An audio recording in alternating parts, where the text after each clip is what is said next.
കൊച്ചി GCDയുടെ മുണ്ടംവേലിയിലെ ഫ്ളാറ്റിൽ നിന്ന് മൃതദേഹം കണ്ടെത്തി. ഫ്ളാറ്റിൽ താമസിക്കുന്ന ശിവന്റെ മൃതദേഹമാണ് കണ്ടെത്തിയത്. മൃതദേഹത്തിന് 3 ആഴ്ചയോളം പഴക്കമുണ്ടെന്നാണ് പറയുന്നത്. ശ്യാംകുമാർ കൊച്ചിയിൽ നിന്ന് വിവരങ്ങളുമായി ചേരുന്നു. ശ്യാം, വിശദാംശങ്ങൾ. ശ്യാം, കേൾക്കാനാവുമോ? എന്താണ് ശ്യാം, ഇദ്ദേഹത്തിന്റെ ശിവന്റെ വിവരങ്ങൾ എന്തൊക്കെയാണ് നമുക്ക് ലഭിച്ചിട്ടുള്ളത്? കഴിഞ്ഞ 3 ആഴ്ചയിലധികമായി ഈ മൃതദേഹം ആ ഫ്ളാറ്റിൽ ഉണ്ടായിരുന്നു എന്നുള്ളതാണ് നിലവിൽ പോലീസ് പ്രാഥമികമായി നൽകുന്ന വിവരം.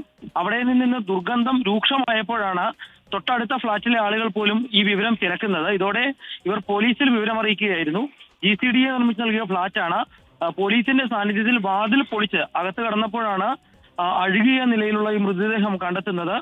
തുടർന്ന് ആളെ തിരിച്ചറിയുകയായിരുന്നു. ആ മുറിയിലുള്ള രേഖകൾ പരിശോധിച്ച് ശിവൻ ഒറ്റയ്ക്ക് താമസിക്കുന്ന ആളാണ്. മറ്റു ബന്ധുക്കളൊന്നും ഇദ്ദേഹത്തോടൊപ്പം താമസിക്കുന്നില്ലായിരുന്നു. ഇൻക്വസ്റ്റ് പൂർത്തിയാക്കിയ ശേഷം മൃതദേഹം നിലവിൽ ഫോർട്ട് കൊച്ചിയിലേക്ക് മാറ്റിയിട്ടുണ്ട്. നാളെ പോസ്റ്റ്മോർട്ടത്തിൽ മാത്രമാകും മരണകാരണം എങ്ങനെയെന്ന് സ്ഥിരീകരിക്കാൻ സാധിക്കും. Thank you.